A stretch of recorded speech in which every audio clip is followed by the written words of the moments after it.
Hello good people, this is Fisher12 and we have another exciting Black Ops 3 Zombies video for you guys today as always, and today I wanted to talk about EISENDRACHE and Hohenwerfen Castle, but specifically I wanted to compare some parts of EISENDRACHE that we saw in the Awakening DLC trailer and compare them to actual parts of Hohenwerfen Castle. A user over on the COD Zombies forum, Pinaz, I've covered some of his posts before. He's an absolute wizard when it comes to discovering secrets about the maps and real-life influences on the storyline and all this higher-level zombies knowledge. He had a great post on EISENDRACHE, which I'm getting a lot of this info from, so I'm going to link that down below. But let's start off by looking at one of the most iconic parts of EISENDRACHE, the bell tower. We saw this in the reveal image and it was shown several times during the trailer, and of course Hohenwerfen has one too, and they look identical.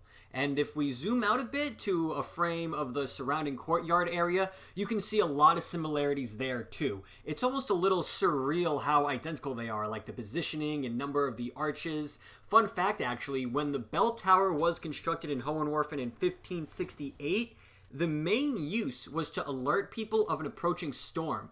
So maybe we see this tied into the map somehow. Maybe there are some dynamic map elements like the storm, and we might have to capture the storm's lightning through the Tesla coils or those electric poles that we see scattered throughout the map, and they're shown a bunch of times during the trailer. And next, I wanted to take a look at the Minister's Quarters, which Pin compared with the Command Center-like room from the trailer. And a lot of people thought this Command Center room might be deep underground or part of a tomb, but by looking at the stained glass in this Command Center room and comparing it with other shots from the trailer, I think this room is actually right off of the courtyard area, and I'll throw a picture up to show you guys. But even though they're not the exact same room, you can definitely see the influence between the two, and I think it'll be really interesting to see what the purpose of this room is, because in my opinion, this room almost seemed a little out of place, like it was heavily influenced by the events happening in our zombie story. These next areas are also not an exact comparison, but you can definitely see the influence here.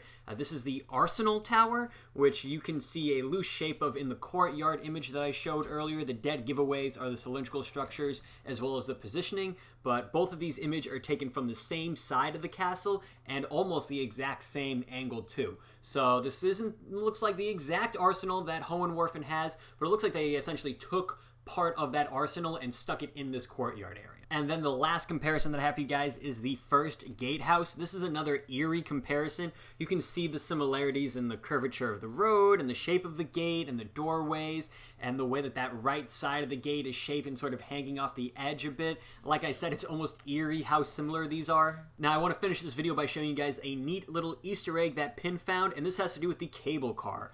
Hohenwerfen doesn't have a cable car system like we see in the trailer, but EISENDRACHE will not be the first piece of media to feature Hohenwerfen with a cable car system. This right here is a movie poster for the film Where Eagles Dare, which came out in 1968 and starred Richard Burton and Clint Eastwood, but this almost looks like it could be a promotional poster for EISENDRACHE. I mean, just replace the swastika with an iron cross and throw a little Richtofen mustache on the blonde, and there you go. But those are going to be some of the comparisons between Hohenwerfen Castle and EISENDRACHE. Again, big thanks to Pin for this find, and that will unfortunately bring us to the end of today's video.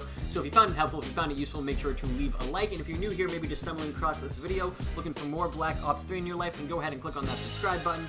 But other than that, guys, hope you enjoyed the video, and take care.